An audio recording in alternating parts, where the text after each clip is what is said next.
Allez, salut à tous et bienvenue dans l'heure des tchatcheurs. Les éléphants sont certes qualifiés, mais ils veulent renverser la Zambie à domicile pour confirmer leur statut de champion d'Afrique. Éliminatoire CAN Maroc 2025, 5e journée.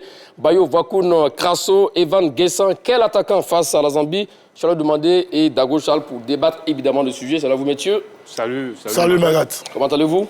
Ça va, tranquille. 27 21 59 93 99 27 21 59 93 99. Allez, on se donne rendez-vous dans exactement 20 minutes. Et comme vous le savez, vos commentaires, les meilleurs commentaires d'ailleurs, sont attendus. Allez, les sélectionneurs Emes Faye a rappelé en conférence de presse d'avant-match Zambie et Côte d'Ivoire son envie de gagner cette rencontre pour plusieurs raisons. Écoutons donc les sélectionneurs. On joue tous les matchs pour les gagner.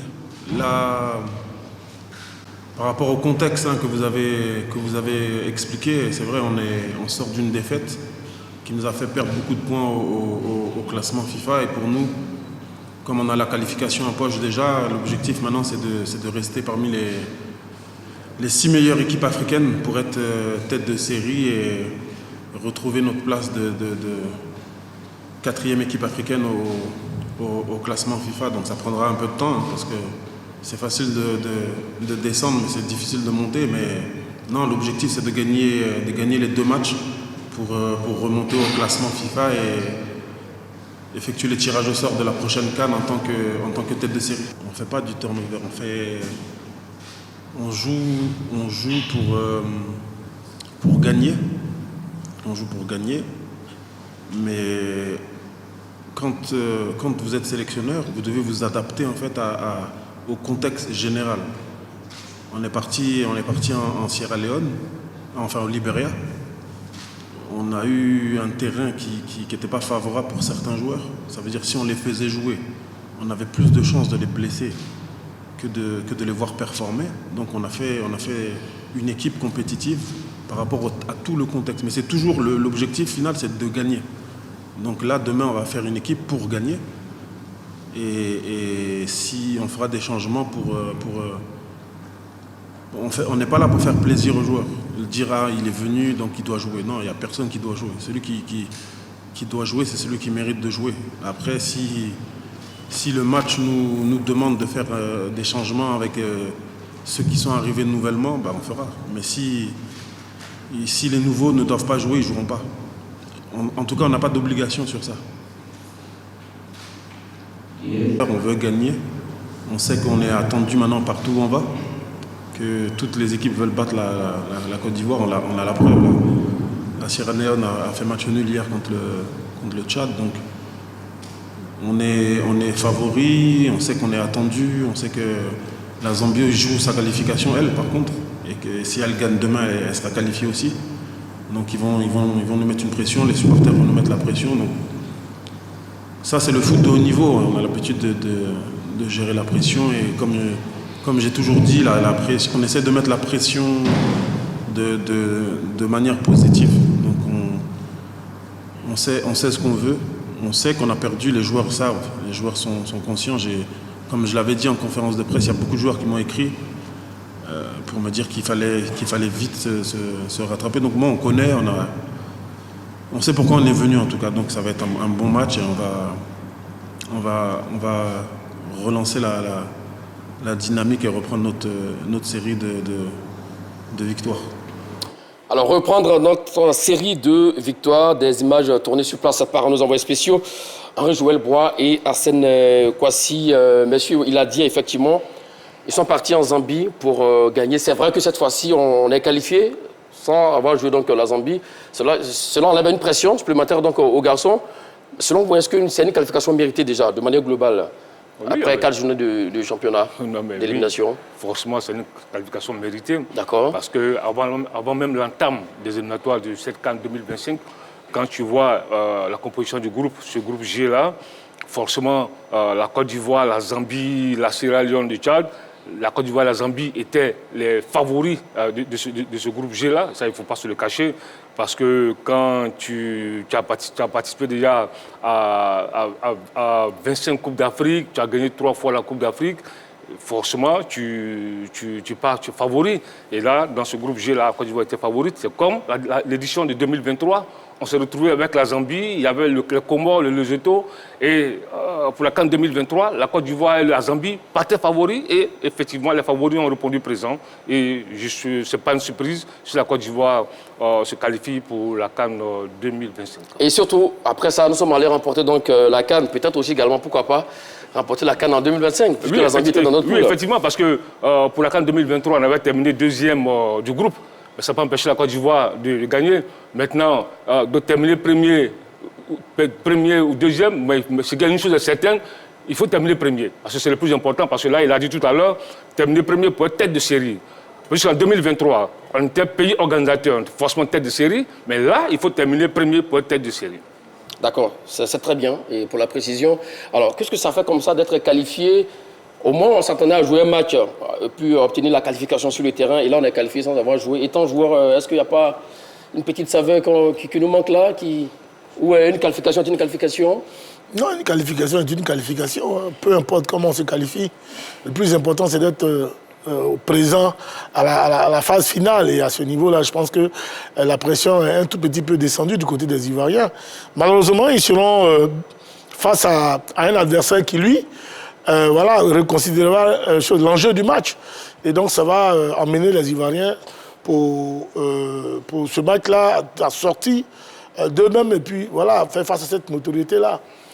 C'est tout. Donc, pour moi, oui, la pression est certes descendue, mais ils seront dans l'adversité, ils seront dans le dur. Et puis, il faut constater que la Côte d'Ivoire, comme Choilu l'a souligné, doit garder sa notoriété, doit garder les différents points au niveau du ranking au plan international. Tout ça, ça contribue à mettre un autre type de pression sur cette équipe des éléphants. D'accord. Et effectivement, hein, il faut rappeler que le dernier déplacement des éléphants de Côte d'Ivoire en terre zambienne, ça soldé par un sanglant 3-0 pour l'adversaire. Et ça peut compter aujourd'hui dans les têtes côté Côte d'Ivoire. Non, mais chaque match a sa réalité. C'est vrai que les matchs Zambie-Côte d'Ivoire, Côte d'Ivoire-Zambie sont des matchs qui sont très disputés. Ça ne manque jamais de piment. Maintenant, l'équipe a beaucoup changé. Quand tu regardes la défaite de 3-0 l'année dernière, il n'y avait pas... Au mois de juin 2023. Il n'y avait pas Yaya Fofana, l'équipe a beaucoup changé. Maintenant, ça reste la Zambie. C'est une équipe qui, lorsqu'elle est face à la Côte d'Ivoire, elle devient autre chose. Elle est très motivée, elle a beaucoup d'envie. Et puis là, on se retrouve dans un contexte où elle a besoin de victoire. Parce qu'elle va disputer la Sierra Leone lors de la dernière journée. La Sierra Leone qui est troisième, qui a 5 points, qui n'est pas encore éliminée mathématiquement. On fera le point tout à l'heure. Donc ça vous dit que le match contre la Côte d'Ivoire est un match extrêmement important pour le Chipolo Polo. Comme il a dit, un match important pour les Chipolo Polo et pour les éléphants de Côte d'Ivoire. Vous l'avez dit tout à l'heure. D'abord, défendre les titres de champion d'Afrique, parce que nous sommes quand même les meilleurs sur le continent. Et ensuite, également, on avait perdu 3-0 lors du dernier déplacement. Écoutez, cette défaite-là, elle compte. Ça, il faut le souligner. Très bien. Pour tout footballeur, aller et perdre à l'extérieur, surtout quand on est dans la bonne des postures, 3-0. Et comment? Quand tu regardes la défaite des éléphants, elle a été vraiment sanglante. Donc, elle compte. Non seulement elle va donner du baume au cœur, elle va revitaliser le moral des Zambiens, mais à notre niveau, on se pose des questions, on va se poser un certain nombre de questions. L'encadrement technique va miser sur le fait qu'on a perdu là-bas 3-0, qu'il va falloir relever le défi. Donc, il faut une réaction. Il faudra forcément une réaction, peu importe. Maintenant, il faut souligner une chose. Ce que Choilu a dit, c'est vrai que ce n'est pas le même contexte, ce n'est pas les mêmes joueurs, mais c'est la même nation qui a perdu 3-0. Dans l'histoire, Choilu le rappelle toujours si bien, l'histoire du football retient que les résultats, ce résultat-là, il est à mettre au compte de la Côte d'Ivoire. Peu importe ce qu'on jouait, la Côte d'Ivoire a perdu 3-0. Et donc, cette même Côte d'Ivoire aujourd'hui doit pouvoir relever le défi. C'est ça qui est le plus important. Exactement. Vous avez fait le point tout à l'heure, je l'ai demandé. Alors, la Côte d'Ivoire qui a pour le moment 9 points et qui est qualifiée directement pour la CAN Maroc 2025. Deuxième, donc, la Zambie avec 7 points. Troisième, la Sierra Leone qui a 5 points avec ce match nul enregistré face au Tchad, au stade Félix Houphouët-Boigny ce mercredi. Et le Tchad, petit poussé, bon dernier avec 3 points. Quoi que l'advienne, on l'a dit, hein, les éléphants de Côte d'Ivoire sont qualifiés pour la CAN Maroc 2025. Et là, attention, la deuxième place va obliger la Zambie à jouer crânement sa chance. Absolument, parce que, je le disais tout à l'heure, la Zambie est vraiment dos au mur, parce qu'il y a un déplacement qui les attend, ils doivent jouer la Sierra Leone. Le Tchad, c'est fini. Donc là, ils ne doivent pas se louper. Parce que là, ils doivent forcément assurer un résultat face aux éléphants. avant le déplacement, avant d'affronter la Sierra Leone. Donc je pense que pour eux, c'est un match extrêmement important. Surtout qu'aujourd'hui, pour l'éliminatoire de la Coupe du Monde, ils sont déjà largués par le Maroc. Donc là, ils sont focus sur la Coupe d'Afrique des Nations. Est-ce que la Zambie, aujourd'hui, quand tu regardes déjà les qualifiés pour la Coupe d'Afrique 2025, déjà sur les 24 équipes qui étaient présentes à l'édition de la Côte d'Ivoire, déjà 14 ont déjà obtenu leur sésame pour le Maroc. Donc là, la Zambie aussi veut forcément rejoindre... Et ça, c'est pas une bonne nouvelle pour la Côte d'Ivoire. Pourquoi? Jouer un adversaire comme ça qui veut absolument gagner, c'est pas une bonne nouvelle pour nous, ça. Oui, mais ça dépend du contexte. Hein. Moi, je pense que c'est une très bonne nouvelle pour nous. D'accord. Dans quel sens? Oui, ça voudrait dire qu'il y a une façon de jouer. Voilà, il faut les attendre. Si on les attend, parce que nous, on a des joueurs très percutants sur les différents côtés. Si on les attend tranquillement, on peut leur placer des contres puis tranquillement les battre. Parce que nous, on n'a pas à faire le jeu aujourd'hui. C'est à eux de faire le jeu. Et quand dans ce scénario-là, en général, c'est beaucoup plus simple pour l'équipe qui attend. Alors qu'on sait que les Zambiens n'ont pas cette qualité-là pour pouvoir véritablement titiller les Ivoiriens. Mais je le souligne toujours, la question de l'altitude fait en sorte que les 20 premières minutes, ces Zambiens mettent la pression sur n'importe quel adversaire. Et si on arrive à résister pendant les 20 minutes, je pense que le reste du temps, on pourra leur porter l'estocade. Donc pour moi, c'est une bonne posture pour la Côte d'Ivoire. Les laisser venir et puis bon là, leur marquer ce but qui va les foudroyer, qui va leur faire comprendre que c'est la Côte d'Ivoire. Vous êtes d'accord avec lui sur ça? Être attentiste? Mais n'est pas là l'abordage? Non, c'est pas être attentiste. Hein. D'accord. C'est différent. C'est quoi précisément? Il va préciser son idée? Oui, non, attendre, ne pas être attentiste. Parce qu'être attentiste, c'est ne même pas être dans la relation. On subit. Voilà, on subit. Non, c'est pas ça. C'est une tactique. C'est une tactique. Oui. On gare un peu le bus, tout en pensant à sortir très vite. Mais est-ce que la Côte d'Ivoire a vocation de garer le bus? Ben, écoutez, nous avons les joueurs pour ça, nous avons l'encadrement technique pour ça. C'est des formules de jeu, c'est des systèmes de jeu auxquels nos joueurs sont habitués dans les différents clubs. Ils jouent dans les championnats de très grand niveau où ils peuvent s'adapter à n'importe quel chemin. Et donc, je pense que si ce chemin-là a été travaillé, oui, ils pourront tranquillement le faire. D'accord, sur ça. Moi, je pense que quand tu es champion d'Afrique, quand tu as un tel statut, tu dois forcément être capable de relever ton niveau de jeu et affronter ce genre d'équipe, même en déplacement. Parce que la CAN 2025, ça va pas se jouer au stade Alassane Ouattara de Bempé ou au stade Fauboigny, ça va se jouer au Maroc, en déplacement. Donc déjà, il faut déjà sortir les muscles déjà? Non, mais c'est un match important. D'accord. Il faut déjà essayer de rehausser son niveau de jeu face à une équipe comme la Zambie. Parce que c'est vrai, pendant les éliminatoires, tu joues la Sierra Leone, tu joues le Tchad, tu joues les Comores, tu joues le Lesotho. Mais à la Coupe d'Afrique, tu n'as pas joué le Lesotho, tu n'as pas joué le Tchad. C'est forcément le Cameroun, l'Algérie, c'est le Sénégal, c'est l'Angola, c'est le gros d'Afrique. Comme il a expliqué, on a peut-être un problème d'acclimatisation. Les 20 premières minutes seront très difficiles. Oui, c'est pas mieux d'attendre l'adversaire? Une équipe où il y a une organisation professionnelle, il y a un staff technique, mais c'est tout ça, c'est la gestion, c'est le management. Et vous savez forcément, ce n'est pas la première fois que la Côte d'Ivoire se déplace dans ce genre de pays. On est habitué, dans l'histoire des éléphants, on va toujours là-bas. On vous a sorti des chiffres il n'y a pas longtemps, la dernière émission. Justement, oui, mais effectivement, ces chiffres, la Côte d'Ivoire difficile. Oui, mais ces chiffres-là, il faut pouvoir lire ces chiffres-là. Il faut pouvoir tirer les enseignements de ces chiffres-là. Parce que quand tu as une équipe nationale, c'est vrai, il y a un encadrement technique, mais il y a un staff médical, il y a tout le monde. Tout cet ensemble-là qui fait l'équipe. Donc il faut pouvoir préparer l'équipe là. On sait qu'on va jouer en attitude. Il y a des choses à faire. Voilà. Il y a des choses à faire, effectivement. Et pour gagner la Zambie, il faudra compter sur une attaque de feu. Alors, Bayo Wakoun, Krasso et Van Guessan, quel attaquant face à la Zambie? Voici votre sujet du jour. Et ça fait débat entre Charles Demandé et Dago Charles. Charles Demandé déjà, parmi les trois attaquants, qui est votre choix? Mon choix, c'est Jean-Philippe Krasso. D'accord. Krasso pour vous et vous, Dago Charles? Guessan. D'accord, dites-nous pourquoi. Guessan pour deux raisons fondamentales. La première raison, d'abord le niveau du champion dans lequel il évolue. C'est la Ligue 1. D'accord. Ça, c'est très important, comparativement aux autres. Hein. Je pense qu'aujourd'hui, tous les propos seront des propos comparatifs. Donc, par rapport aux deux autres, Krasso joue en Ligue 2, Baovakoum joue en Championship en Angleterre, donc l'équivalent de la D2. Ensuite, les performances individuelles. À ce niveau, le garçon, il a une très belle performance. Voilà, 6 buts, je crois, en 11 matchs. C'est déjà très, très intéressant. Troisièmement, c'est la constance et la présence dans le groupe. Ça, c'est très important pour ce garçon. Il s'est familiarisé, il a su vivre dans ce groupe-là.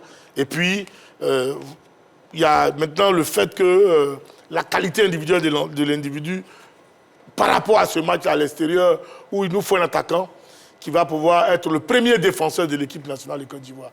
Parce qu'à l'extérieur, voilà, le premier à défendre, ça doit être l'attaquant. Et quand on connaît les qualités de ce garçon-là, il est dans le pressing constant, il est dans la débauche d'énergie constamment, et donc il pourra aider l'équipe, surtout le milieu de terrain, à souffler, à mieux s'organiser. Voici vos premiers arguments sur Evan Guessant. Et vous, par rapport à Crasso, par rapport à ce qu'il vient de dire? Non, écoutez, c'est son point de vue que je respecte. D'accord. Nous sommes dans un débat. Je dis que Faye Hermès, on l'a écouté tout à l'heure, il va pour gagner. Oui. Et il a dit que... Il ne veut pas gagner avec Evan Guessant? Non, écoute-moi, laisse-moi terminer. Il va pour gagner.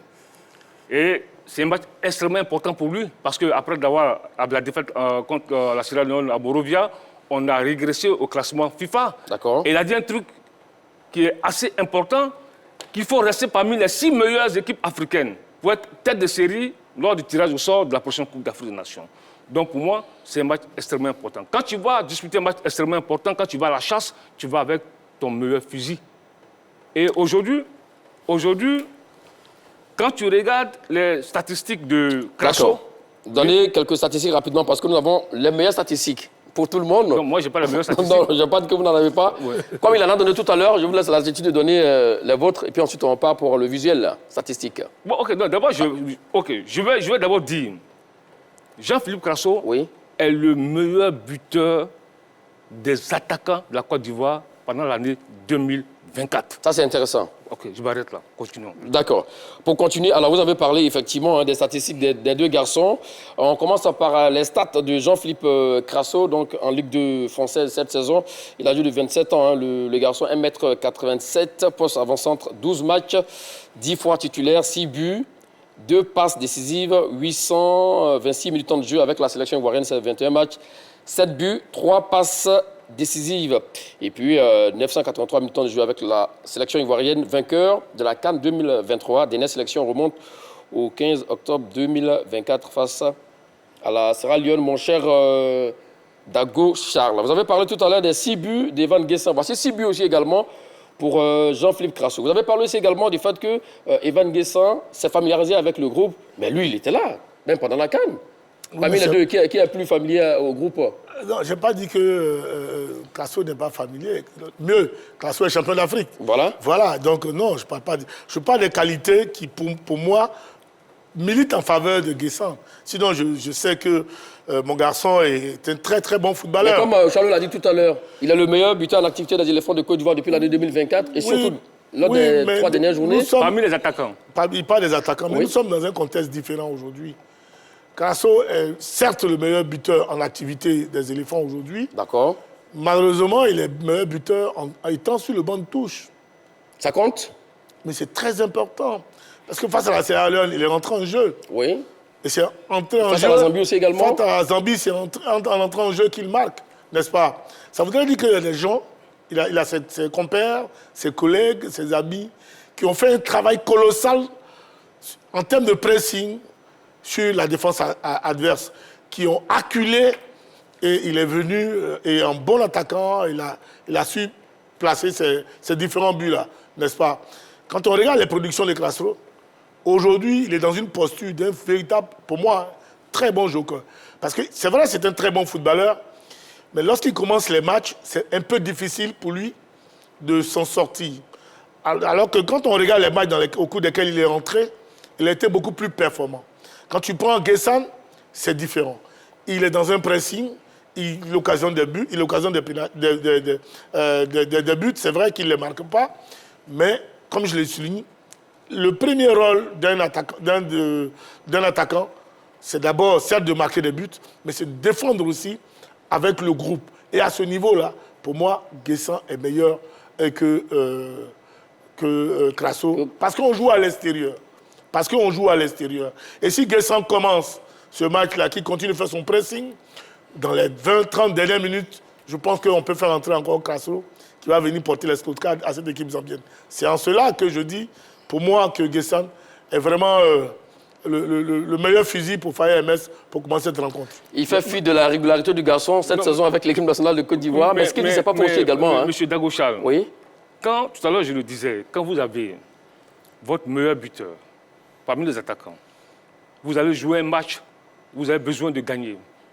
On ne va pas toujours attendre que Guessant fasse le travail. Mais attends, mais est-ce qu'il n'arrive pas à faire le travail?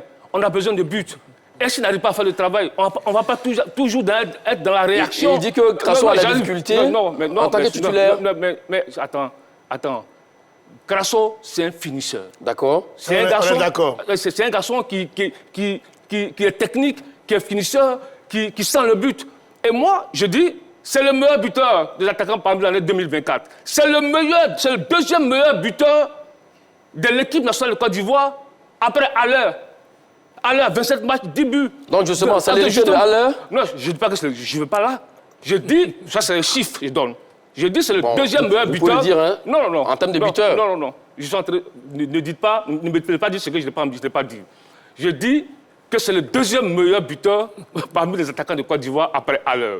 C'est le deuxième meilleur buteur l'année 2024 après Franck Kessié. Mais vous avez un garçon comme ça qui sent le but. Et c'est lui qui signe le doublé face à la Zambie au match aller.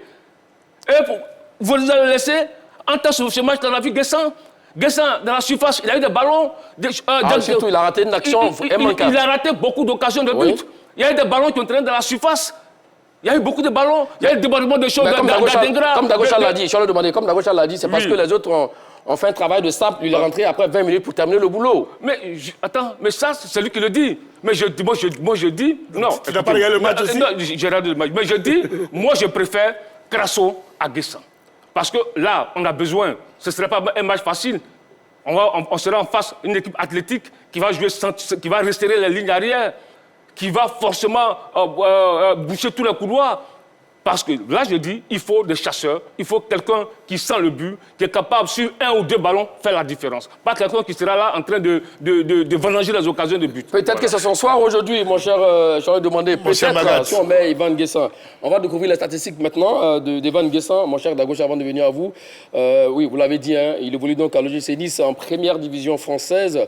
Il a 23 ans, 1m88. Vous voyez, il y a une similitude entre les deux garçons. Avant-centre aussi également, 15 matchs cette saison, 13 fois titulaire, 6 buts, 2 pas décisifs. Donc, au nombre de buts, également, Crasso a 6 buts, Ivan Guessant a 6 buts. 2 pas décisifs pour Crasso, 2 pas décisifs pour Ivan Guessant. Mais au niveau de temps de jeu, il a plus de temps de jeu, effectivement, que Crasso, avec 1137 minutes de temps de jeu avec la sélection ivoirienne. C'est 5 petits matchs, il faut le dire, 0 but pour le moment. Et 0 passe décisive. Lui aussi également, il était donc rentré en jeu face à la Sierra Leone à Monrovia. Là-dessus, clairement, se passer d'un garçon comme Crasso, qui est le meilleur buteur actuellement loin des attaquants, et mettre le garçon Ivan Guessant, ça serait donc suicidaire, selon donc Charles demandé, parce qu'on est parti pour non, je ne crois pas que Charles ait parlé de suicide à l'endroit de Guessant, je ne crois pas. Moi, je le dis. Non, mais je l'ai dit tantôt, je dis et j'insiste. L'équipe nationale, on le dit communément, hein, c'est la grande forme du moment. En plus de la grande forme du moment, il y a aussi le contexte associatif. Est-ce que tu arrives à intégrer un groupe et tu te sens dans ce groupe-là? C'est pas le cas pour Crasso? Non, j'ai donné 3 raisons fondamentales dans lesquelles on performe dans une équipe nationale. Je dis, d'abord, le niveau de la Ligue. L'autre joue en Ligue 1, il joue à Nice. Il a joué la Ligue Europa. C'est le même joueur de Ligue 1 qui a joué ce match face à la Zambie qui était titulaire. Non, et celui qui sort de la Ligue 2 rentre en 20 minutes qui fait la différence avec un doublé. La preuve, ils ont les mêmes stats. Donc il y a un niveau quand même, il y a un niveau de performance entre Crasso et Guessant. Ça, il faut le dire, il y a un niveau de performance. Le championnat français, je crois, 5e ou 6e championnat européen. Oui. Il y a un niveau, et ce n'est pas à partir de la Ligue 1. Comparativement à quelqu'un qui évolue en Ligue 2. Mais ça n'enlève en rien la qualité que je reconnais à Crasso. Seulement, ce que je dis, c'est que quand tu regardes l'enjeu du match, et on joue à l'extérieur sur une pelouse sur laquelle on a eu des difficultés, où on a déjà perdu 3 buts à 0, le contexte, pour moi, nécessite qu'on joue la prudence. On va beaucoup défendre. Voilà. Oui, on va forcément beaucoup défendre parce qu'il appartiendra aux Zambiens de nous acculer. C'est à eux de jouer. Donc, quand on regarde le contexte du match, on va beaucoup certainement défendre. Et tous les matchs de Crasso que moi j'ai vus, pratiquement, je peux peut-être me tromper, je n'ai pas la prétention d'être formateur ou entraîneur. Mais Crasso a besoin de jouer comme un numéro 9 et demi, il a besoin d'avoir quelqu'un à côté de lui dans la surface de réparation pour pouvoir sur lequel il va s'appuyer en 1-2 ou alors percuter pour pouvoir marquer ces différents buts-là. Si tous ces buts qu'on a marqués, c'est parce qu'on était présent dans les différentes surfaces de réparation. Alors que je suis convaincu qu'aujourd'hui, on sera moins présent dans la surface de réparation d'entrée de jeu. Exactement. Mais je suis d'accord. Avant de vous donner la parole, mon cher, je vais vous demander, c'est le temps de s'oxygéner un peu. Allez, on part pour la pub, on revient juste après pour la suite du débat. Voilà, vous suivez donc l'heure des tchatcheurs autour de la question. Bayo Bakoun, Crasso, Evan Guessant, quel attaquant face à la Zambie? Crasso, pour vous, c'est bien cela? Oui, c'est moi. Mais là, il a donné des stats tout à l'heure de Evan Guessant. Mais attends, oui? tout à l'heure, j'ai entendu dire des choses que je ne partage pas. Parce que quand tu parles de la différence de division, c'est vrai, Crasso joue en Ligue 2, Guessant joue en Ligue 1, mais c'est vrai. Mais on parle de l'équipe nationale de Côte d'Ivoire. On parle de la sélection. Oui. Qui est plus performant en sélection entre Crasso et Guessant? En ce moment? En ce moment, c'est Crasso. Parce que tu dis qu'il joue en Ligue 2. Mais c'est le joueur de Ligue 2 qui est aujourd'hui le meilleur buteur parmi nos attaquants. Ça, on a déjà entendu ça. Oui, mais justement, non, mais je te répète, pour que tu puisses comprendre, monsieur Dago Charles. Effectivement, quand tu regardes, et puis tu dis que le garçon, il ne peut pas jouer, comme on l'appelle... qu'il a besoin de jouer en avant-centre. Au niveau des clubs, d'ailleurs, pour vous aider. Et puis aujourd'hui, tu dis non, qu'il faut défendre. Mais la meilleure défense, c'est l'attaque. La meilleure défense, c'est l'attaque. Quand tu attaques, quand tu marques, ben, il ne faut pas toujours en mode de réaction. Mais pour dire, on part dans l'enfer d'un dollar où on va devoir subir peut-être pendant 20-30 minutes, où là, Crasso peut-être n'a pas des bagages défensifs, contrairement à Evan Guessant qui peut donc replier pour apporter donc... Je suis désolé. D'accord. Parce que ce Crasso, il a un profil assez intéressant. D'accord. C'est pas un joueur qui défend, il vient chercher le ballon, il est percutant, il est athlétique, c'est un bon finisseur, il a beaucoup de qualités. Moi, je pense que pour moi, entre Crasso et Guessant, ma préférence pour ce match-là, c'est Jean-Philippe Crasso. C'est Jean-Philippe Crasso. 27 21 59 93 99. 27 21 59 93 99. 5e journée. Zambie, Côte d'Ivoire, Bayo Vakoun, Jean-Philippe Crasso, Evan Guessant. Quel attaquant face à la Zambie? Mon cher Dago Charles, on a l'impression que le loupé immanquable du garçon face à la Sierra Leone à San Pedro le suit. C'est vrai qu'il c'est un excellent joueur, un excellent garçon.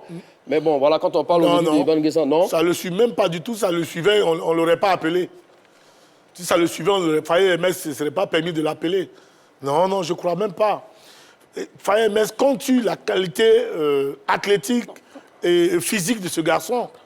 Et je le répète, le contexte dans lequel on va jouer ce match-là, franchement, c'est un contexte qui favorise la présence de Guessant. Je le dis simplement. Oui. Bon, que Choileau m'excuse, mais c'est en qualité aussi d'ancien footballeur. Quand tu es déjà qualifié... Vous n'avez pas toujours brandi. Non, je viens. Vous n'avez pas toujours brandi votre statut de footballeur. Monsieur Dago Charles, respectez-moi aussi. J'ai au moins 30 ans de métier. J'ai vu des entraîneurs, j'ai vu des matchs, j'ai assisté à la Coupe du Monde, j'ai assisté à beaucoup de choses. Autant pour moi. Je voulais juste partager un ressenti personnel. Parce que quand on est déjà qualifié, dans la peau d'un footballeur qui est déjà qualifié, vous savez... On n'est pas habité, je voulais simplement dire, Choileau, qu'on n'est pas habitué, on n'est pas habité par la même détermination que lorsque on va chercher un résultat. Un résultat absolument. Nous sommes dans des conditions différentes. Et c'est en cela que je dis, on va certainement subir, je suis convaincu qu'on va subir ce match, et que pour ça, il nous faut un garçon qui défensivement sera là. Ça ne veut pas dire que s'il a l'occasion de but... Il a une vraie dévote d'énergie. Je ne vais pas dire que s'il a l'occasion de but, je vais l'inviter à faire ces occasions-là. Mais Magat, vous savez... Vous aurez le temps de la contradiction, gardez donc vos arguments aux frères. Mon cher, je vais vous demander le temps de faire un tour à Boaké pour prendre l'avis de M. Kwame. C'est là où M. Kwame? Allô? Oui, M. Kwame, vous êtes en direct? C'est Kwaku Kounajan. D'accord, M. Kwaku Kounajan, autant pour vous. Précisément Brobo. D'accord. Alors, M. Kwaku Kounan, Jean, la question du jour, Bayo Vakoun, Crasso, Evan Guessant, quel attaquant face à la Zambie? En tout cas, pour moi, Jean-Philippe Crasso, parce que nous le voyons, il est plus performant, il est plus réaliste, c'est un renard de surface et nous en avons besoin urgemment. Voilà. En ce moment, nous jouons pour défendre vraiment l'honneur, la dignité et notre titre de champion d'Afrique. Exactement. Voilà. Donc, pour moi, il ne faut pas faire trop de calculs. Il faut aligner celui qui peut fait rapidement la différence et après, s'il faut essayer d'autres, on le fait. Sinon, on ne rejette pas totalement les autres attaquants, mais je pense qu'actuellement, celui que tout le monde voit, celui que nous croyons marquer plus rapidement, plus sûrement, c'est Jean-Philippe Crasso, qui est un renard de surface. Voilà. D'accord, merci à vous, M. Kouakou Konan. Jean, 27, 21, 59, 93, 99. Oui, je vais lui demander. Et puis, il y a un aspect qu'il ne faut pas oublier. C'est lequel? On faut faire attention à ce que nous disons. Aujourd'hui, Haller n'est pas là. On se pose des questions. Qui pour remplacer Haller? On se pose beaucoup de questions. Il y a beaucoup de supputations dans les cafés, partout. Vous avez la question tout à l'heure aussi, parce que Crasso était l'héritier d'Haller. Vous l'avez botté en touche. Non, attends, tu veux forcément me faire dire que Crasso est l'héritier d'Haller. Mais M. Magad, quand même, d'accord. Allons-y avec la suite de vos arguments. Je dis, aujourd'hui, nous sommes à la recherche d'un numéro 9. Quand Haller n'est pas là, qui peut remplacer Haller? Il n'y a pas encore de certitude.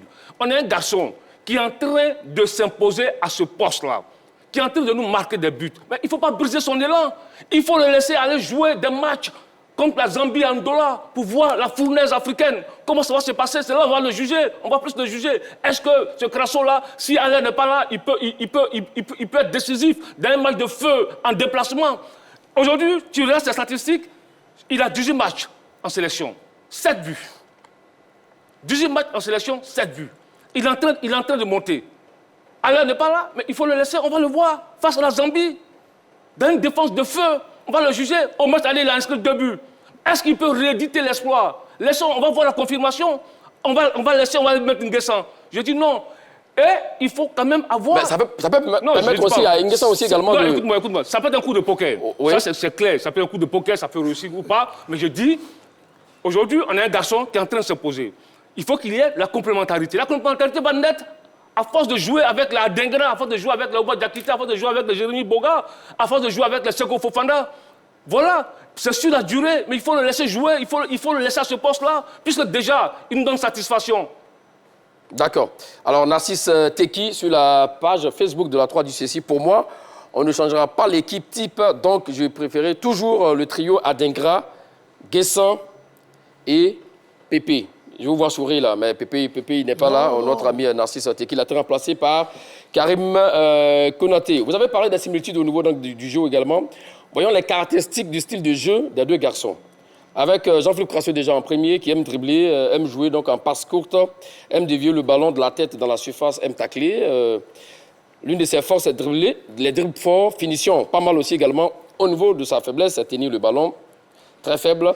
Passe aussi très faible. Et puis, vous parliez en l'instant, mon cher Dagochal, contribution défensive de la part de Crasso, faible. Voyons également le style de jeu caractéristique d'Evan Nguessan, qui lui obtient donc des fautes, aime jouer également en passe courte, aime dribbler. Au niveau de ses forces, passe en profondeur, dribble, tire de loin, contribution défensive. Sa faiblesse aussi également, c'est tenir le ballon et les passes par moment et contribution défensive fort. Si on part en Zambie et que nous devons donc subir, comme vous l'avez dit, donc c'est ça clairement, là où je suis d'accord avec vous, il va falloir donc aligner Evan Nguessan, qui a un début d'énergie, qui pourra donc bien défendre, monter, revenir, c'est bien cela? Dans un premier temps.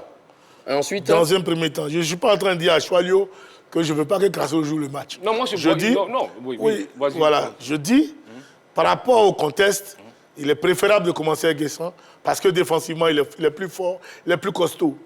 Et en seconde période, comme Faye sait si bien le faire, entre la 60 et la 70e minute, faire jouer Crasso, qui pourra finir les actions comme cela se doit.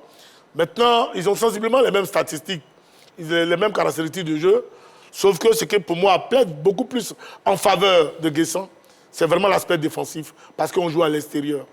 C'est très, très important. Et on est déjà émotionnellement qualifié. Donc, beaucoup de joueurs peuvent ne pas vouloir mettre le pied. Tout ça, ça compte. Certains peuvent dire, écoutez, nous sommes déjà qualifiés, pourquoi mettre mon pied, pourquoi aller au charbon, tout et tout. On peut avoir un certain relâchement. Aujourd'hui, Dagocha a donné un nouveau rôle à un attaquant. Son premier rôle, c'est de défendre, c'est bien cela? Oui, à la perte du ballon, dans le repositionnement, lui, il doit harceler la défense adverse. Voilà. Alors qu'un garçon comme Crasso, après un tel harcèlement, aura beaucoup de difficultés dans la finition avec lucidité. Mais, pour moi. D'accord. Là, je ne suis pas d'accord avec toi. Ouais, Oui, ça, mais dans le ça, débat, c'est mais normal. Mais c'est pour ça. Parce qu'on sait tous que Jean-Philippe Crasso, bon, je ne vais pas le comparer à Nguessan, au niveau de la finition, il n'y a pas photo. Non, on est entièrement d'accord sur ça. Et puis, chaque match a sa vérité, chaque match a son histoire. C'est pas parce que... Qu'est-ce que tu vas dire qu'on sera... On va les défendre là-bas. On peut avoir la possession. On peut prendre le jeu à notre compte. Écoute-moi, on peut chercher à marquer.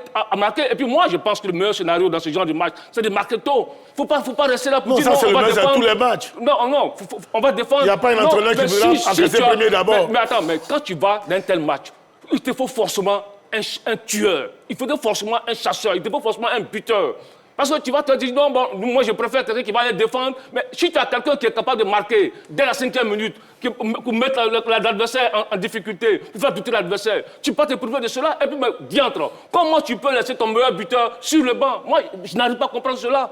D'accord, direction d'Abakala. C'est circonstanciel, donc... Direction d'Abakala pour prendre l'avis de M. Touré. C'est là vous, M. Touré. Bienvenue dans l'heure des tchatchers. Bon, nous n'avons perdu. Alors, on a vu aussi d'autres stats également de notre ami Evan Nguessan, qui a ces matchs qu'il a joué avec Nice cette saison. Alors, il a joué 5 matchs en tant qu'ailier droit. Il a joué 6 matchs en tant qu'avant-centre. Dans ces 6 buts, il a marqué 2 buts seulement en tant qu'avant-centre. Alors, étant ailier droit, il a marqué 3 buts.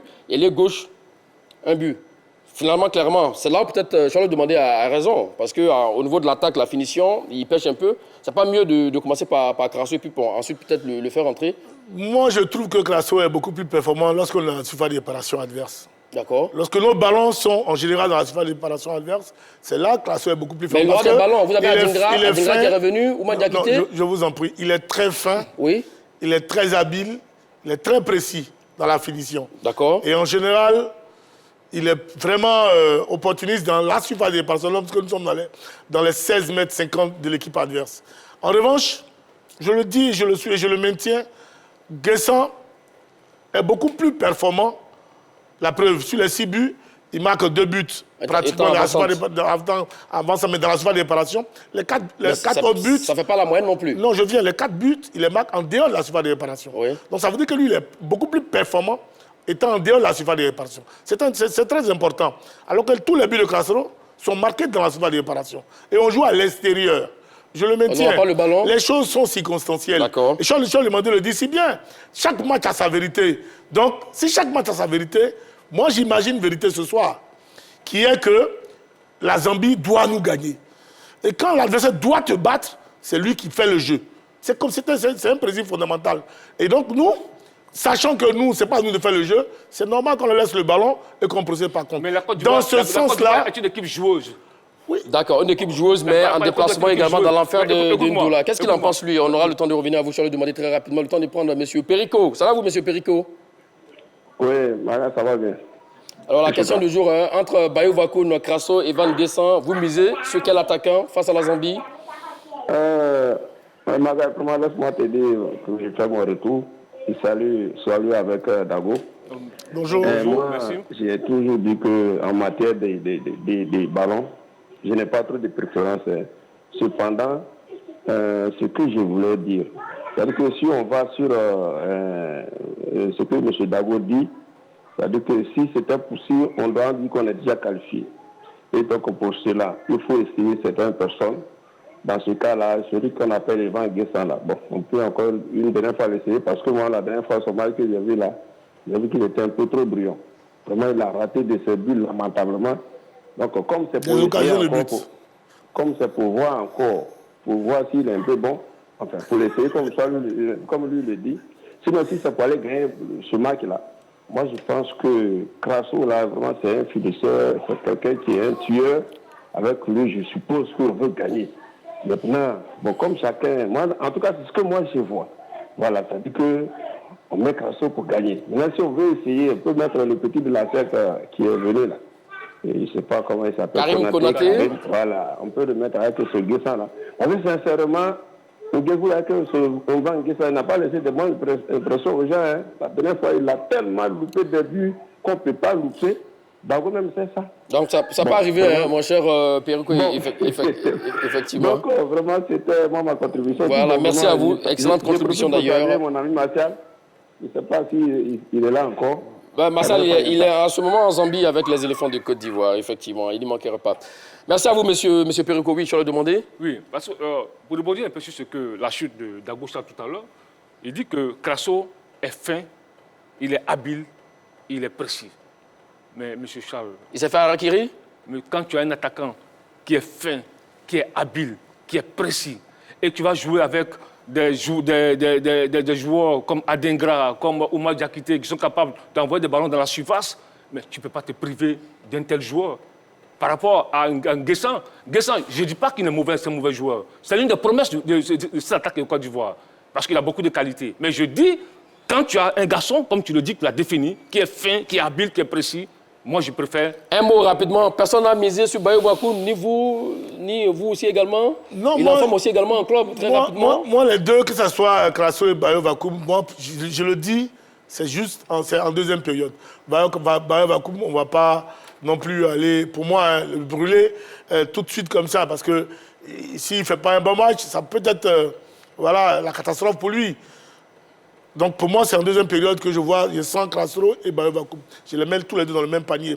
Mais je répète et j'insiste là-dessus. Bon, on n'a plus assez de temps pour revenir là-dessus. Mon propos est circonstanciel et contestataire. Ça, on l'a compris. C'est très, très important. Alors, que faut-il améliorer face à la Zambie tout à l'heure, mon cher, je l'ai demandé? Condition du jeu. Oui, c'est d'abord le jeu d'ensemble. D'accord. Le jeu d'ensemble qu'il faut améliorer. Il faut aussi améliorer la complémentarité entre les deux centraux. Parce que le match contre la Sierra Leone et même contre la Zambie, on a souvent vu sur des balles en profondeur, Ndika... Donc parce que nous sommes toujours à la recherche d'une paire défensive? Non, pas forcément. Je dis qu'il faut améliorer ce jeu, cette complémentarité entre Agbadou et Ndika. Parce que sur des séquences de jeu, on a vu souvent qu'ils étaient vraiment en retard. Donc il faut améliorer ça. Puis aussi, la sentinelle. Serge Jean-Michel n'est pas là. Qui sera la sentinelle? Je pense que c'est un des chantiers du sélectionneur national. Forcément, il faut trouver une sentinelle. Parce que j'espère qu'on ne va pas nous aligner encore trois relayeurs, 3 numéro 8 qui vont se marcher là-dessus. Une équipe a forcément besoin d'une sentinelle. Et puis, effectivement, l'animation offensive autour de Jean-Philippe Crasso. Jean-Philippe Crasso. Voilà. Vous y tenez, hein? Donc, oui. Que faut-il améliorer face à la Zambie? Moi, je pense que Faye MS a un bon groupe. Et donc, ils ont travaillé certainement très bien. Donc, tout est dans l'animation, en fait. Tout est dans l'animation. Mais, Charles le dit si bien, chaque match a sa vérité. On peut se projeter dans une certaine animation et puis l'adversité va faire que voilà, tu peux passer complètement à côté de ton sujet. Face au Libéria, face à la Sierra Leone, Faye MS a aligné les meilleurs selon lui. Et ces meilleurs, avec 6 nouveaux, qui sont des très bons joueurs dans leur club, sont tous passés à côté de leur sujet au cours du semaine. Donc c'est possible de passer à côté de leur sujet. Mais comme la Coupe d'Afrique arrive dans 1 an, je pense qu'il a le temps de travailler et puis avoir la meilleure des équipes. Voilà, éliminatoire CAN Maroc 2025, 5e journée. Bayo Wakoum, Jean-Philippe Crasso, Evan Guessan. Quel attaquant face à la Zambie? Je vais demander, vous avez encore 30 secondes.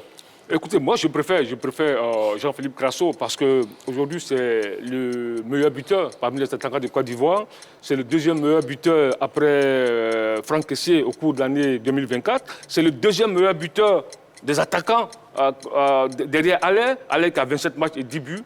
Quand tu as un attaquant de cette trempe-là, qui a beaucoup de qualités, qui, pour reprendre un peu les propos de Charles, qui est fin, qui est habile, qui est précis, qui est un grand finisseur, qui sent le but. C'est la fin de vos arguments. 30 secondes, mon cher, je vais demander. Il faut le mettre. D'accord, Charles?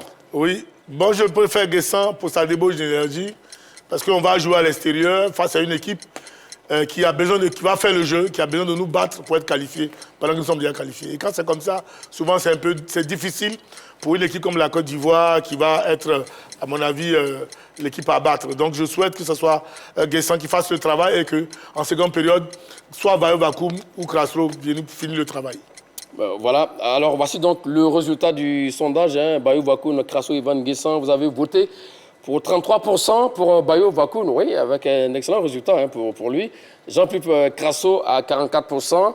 23% seulement pour Evan Guessan, mon cher Dagochal. Alors, que ce soit donc Crasso, Nguessan, Bayo Wakoum dans la pointe des éléphants de Côte d'Ivoire. Merci à vous, je vais demander. Merci à vous, Dagochal. Merci à tous et à toutes Merci de nous avoir suivis. Bonne suite du programme sur les antennes de la 3. Allez, salut.